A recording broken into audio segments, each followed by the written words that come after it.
नमस्कार, मी दिनेश कांजी. आपण बघताय न्यूज डंका. विधानसभा निवडणुकीच्या दृष्टीने जागा वाटपाचा तिढा लवकरात लवकर संपवण्यासाठी महायुती आणि महाविकास आघाडीची लगबग सुरू आहे. जागा वाटप जो जितक्या लवकर संपवेल, उत्तम प्रकारे संपवेल आणि समन्वयाने संपवेल, तोच महाराष्ट्राच्या विधानसभा निवडणुकीमध्ये बाजी मारणार ही बाब उघड आहे. महाविकास आघाडीमध्ये जागा वाटपाचा कोणताही फॉर्म्युला ठरलेला नाहीये, परंतु आमच्यामध्ये कोणत्याही प्रकारचे मतभेद नाहीत, अशी स्पष्टोक्ती विश्व प्रवक्ते संजय राऊत यांनी केलेली आहे. ज्याची जिथे ताकद तो ती जागा लढवणार, हेच जागा वाटपाचं सूत्र असेल, हेही त्यांनी स्पष्ट केलेलं आहे. परंतु कोणाची ताकद कुठे आहे हे ठरणार कसं, याचा उलगडा मात्र संजय राऊत यांनी केलेला नाहीये आणि हाच कळीचा मुद्दा ठरण्याची शक्यता आहे. लोकसभा निवडणुकीतल्या यशानंतर विधानसभा काबीज करण्यासाठी महाविकास आघाडीचे नेते सज्ज झालेले आहेत. महाविकास आघाडीचाच मुख्यमंत्री होणार अशी घोषणा काँग्रेस नेते बाळासाहेब थोरात यांनी काही दिवसापूर्वी केली होती. याच्यावरून एक गोष्ट स्पष्ट आहे की महाविकास आघाडीच्या नेत्यांचा आत्मविश्वास प्रचंड उंचावलाय. आपली सत्ता येणार हे आता त्यांना दिसू लागलेलं आहे. परंतु जागा वाटप हा याच्यामध्ये सगळ्यात महत्त्वाचा मुद्दा ठरणार आहे.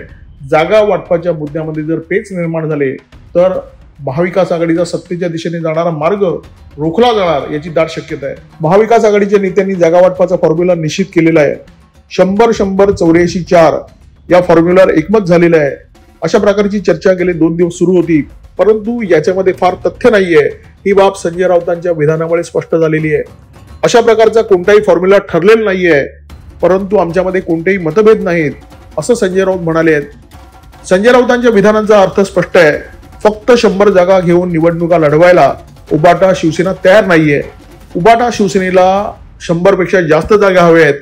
कारण स्पष्ट आहे, जो पक्ष सर्वाधिक जागा लढवेल त्याच्या सर्वाधिक जागा जिंकून येतील आणि ज्याच्या सर्वाधिक जागा असतील त्याचाच मुख्यमंत्री असेल. त्याच्यामुळे कमी जागा लढवण्याची उबाटा शिवसेनेची अजिबात तयारी नाहीये.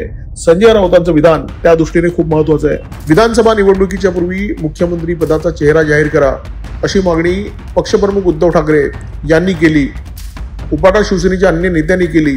संजय राऊतांनी वारंवार सांगितलं की उद्धव ठाकरे हा जनतेच्या मनातला मुख्यमंत्री आहे. परंतु काँग्रेसचे नेते, राष्ट्रवादी शपथचे नेते या बडबडीकडे लक्ष द्यायला तयार नाहीयेत. ही बडबड फार गांभीर्याने घ्यायला तयार नाहीयेत. परंतु हा सगळा इतिहास झालेला आहे. ताज्या घडामोडी म्हणजे काँग्रेसचे ज्येष्ठ नेते बाळासाहेब थोरात यांनी घोषणा केलेली आहे की विधानसभा निवडणुकीनंतर महाविकास आघाडीचा मुख्यमंत्री होईल, काँग्रेसचा मुख्यमंत्री होईल. आणि या घोषणेनंतर उबाटा शिवसेनेच्या नेत्यांच्या काळजामध्ये सर्र झालेलं आहे. आणि याचं कारण स्पष्ट आहे. बाळासाहेब थोरात म्हणजे काय नाना पटोले नाहीत. बाळासाहेब थोरात अत्यंत तोलून मापून बोलण्याबद्दल प्रसिद्ध आहेत. वावगा शब्द त्यांच्या तोंडातून क्वचितच निघतो. बाळासाहेब थोरातांचे शरद पवारांशी सुद्धा खूप चांगले संबंध आहेत. जेव्हा राष्ट्रवादी काँग्रेस फुटली तेव्हा बाळासाहेब थोरातांनी शरद पवारांबद्दल एक विधान केलं होतं. बाळासाहेब थोरात असं म्हणाले होते की शरद पवार हात जोडत महाराष्ट्रभर जरी फिरले तरी सगळे लोक त्यांच्या पाठीशी उभे राहतील. याचा अर्थ जेव्हा राष्ट्रवादी काँग्रेस फुटली तेव्हा बाळासाहेब थोरातांनी शरद पवारांची भक्कम पाठराखण केली होती आणि त्यांच्या नेतृत्व गुणांची प्रशंसा केली होती. शरद पवार ही बाब विसरले नसतील. त्यामुळे उद्या जर खरोखर मुख्यमंत्री पदाचा चेहरा कोण असा तिढा महाविकास आघाडीमध्ये निर्माण झाला तर उद्धव ठाकरे यांच्यापेक्षा निश्चितपणे शरद पवार हे बाळासाहेबांच्या बाजूने झुकतं माप देतील. सूत्रांच्या माध्यमातून जेव्हा अनेकदा मीडियामध्ये बातम्या येतात तेव्हा अनेकांची अडचण होऊन जाते. 100-100-84 या फॉर्म्युलामुळे उबाटा शिवसेनेच्या नेत्यांची अशीच अडचण झालेली आहे. या फॉर्म्युलेच्या विरोधात संजय राऊतांनी जी प्रतिक्रिया दिलेली आहे ती प्रतिक्रिया त्यांची अस्वस्थता दाखवणारी आहे. ही अस्वस्थता फक्त संजय राऊतांची नाही आहे. ही अस्वस्थता उद्धव ठाकरेंची आहे. ही अस्वस्थता आदित्य ठाकरे यांची आहे. ही अस्वस्थता उबाटा शिवसेनेच्या प्रत्येक नेत्याची आहे. हा फॉर्म्युला स्पष्ट सांगून जातो की लोकसभा निवडणुकीच्या काळामध्ये महाविकास आघाडीतल्या मित्रपक्षांनी उबाटा शिवसेनेला जे महत्त्व दिलं तेवढं महत्त्व विधानसभा निवडणुकीच्या काळामध्ये द्यायला महाविकास आघाडीच्या मित्रपक्षांची तयारी नाही आहे. आणि ही बाब उबाटा शिवसेनेच्या नेत्यांना लक्षात आल्यामुळे या फॉर्म्युलाच्या विरोधात संजय राऊतांनी भूमिका घेतलेली आहे. आता संजय राऊत जे म्हणाले आहेत, ज्या जागेवर ज्या पक्षाची ताकद आहे त्या पक्षाला ती जागा मिळणार. परंतु हे ठरावं कसं? एखाद्या विधानसभा मतदारसंघामध्ये एखाद्या पक्षाची ताकद आहे हे निश्चित कसं होणार? सुदैवाने याच्यासाठी तंत्रज्ञानाची मदत घेतली जाऊ शकते. अलीकडे बऱ्याच एजन्सी आहेत ज्या सर्वे करतात एखाद्या मतदारसंघामध्ये कोणता उमेदवार लोकप्रिय आहे, कोणत्या पक्षाची ताकद आहे मतदार कोणत्या पक्षाकडे झुकलेला आहे, त्या मतदारसंघामध्ये कोणता मुद्दा प्रभावीपणे ठेवला जाऊ शकतो, या सगळ्या गोष्टी अलीकडे सर्वे कंपन्या शोधून काढतात, मतदारांशी संपर्क साधतात, त्यांना प्रश्नावली देतात. एखाद्या कंपनीच्या मार्फत राज्याचा सर्वे करून या तिढ्यातून मार्ग काढण्याचा प्रयत्न महाविकास आघाडीचे नेते करतील सुद्धा. कदाचित हे काम याच्यापूर्वी सुरू सुद्धा झालं असेल. कदाचित अशा प्रकारच्या सर्वेचा एखादा अहवाल महाविकास आघाडीच्या नेत्यांच्या हाती आलेला सुद्धा असेल. परंतु हा अहवाल जर उबाटा शिवसेनेच्या विरोधात असेल तर तो अहवाल उबाटा शिवसेनेचे नेते स्वीकारणार का, हा महत्त्वाचा प्रश्न आहे. राज्यात आपली अमकी ताकद आहे, तमकी ताकद आहे असं प्रत्येक पक्षाच्या नेत्याला वाटू शकतं. उद्धव ठाकरे यांचं सुद्धा असं एखादं मत असू शकतं. परंतु त्यांचं हे मत सर्वेच्या अहवालात प्रतिबिंबित झालं नाही तर पुढे काय, हा महत्त्वाचा प्रश्न आहे. मरता क्या न करता अशा प्रकारे उबाटा शिवसेनेची परिस्थिती आहे. लोकसभेच्या आधीचं चित्र वेगळं होतं, विधानसभा निवडणुकीच्या आधीचं चित्र वेगळं आहे.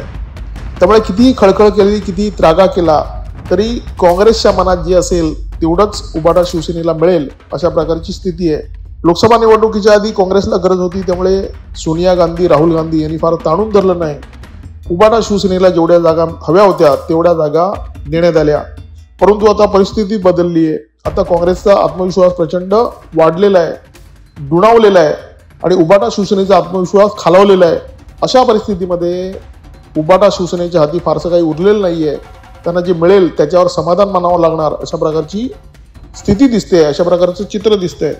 लोकसभा निवडणुकीमध्ये काँग्रेसला महाराष्ट्रात मिळालेलं यश हे उबाटा शिवसेनेमुळे मिळालं आहे अशा प्रकारचं विधान संजय राऊतांनी केलेलं आहे. संजय राऊतांच्या विधानामध्ये तथ्य असेल किंवा नसेल, परंतु ते काँग्रेसला मनावर घेण्याची या क्षणी कोणत्याही प्रकारे गरज नाहीये. संजय राऊतांनी 100-100 84-4चा फॉर्म्युला फेटाळलेला आहे. याचा अर्थ 100 जागांवर आम्ही समाधान मानणार नाही अशा प्रकारचे संकेत त्यांनी दिलेले आहेत. परंतु उद्या काँग्रेसच्या मनात असं आलं की उबाटा शिवसेनेला 100 पेक्षा कमी जागा द्यायच्या, तरी सुद्धा उबाटा शिवसेनेला ते स्वीकारावं लागेल अशा प्रकारे त्यांच्या पक्षाची परिस्थिती आहे. न्यूज डंकाच्या या व्हिडिओमध्ये तुर्तास इथेच थांबतो. व्हिडिओ जर आवडला असेल तर लाईक करा, शेअर करा आणि अशा प्रकारच्या माहितीपूर्ण व्हिडिओसाठी सबस्क्राईब करा आमचे यूट्यूब चॅनल. नमस्कार आणि धन्यवाद.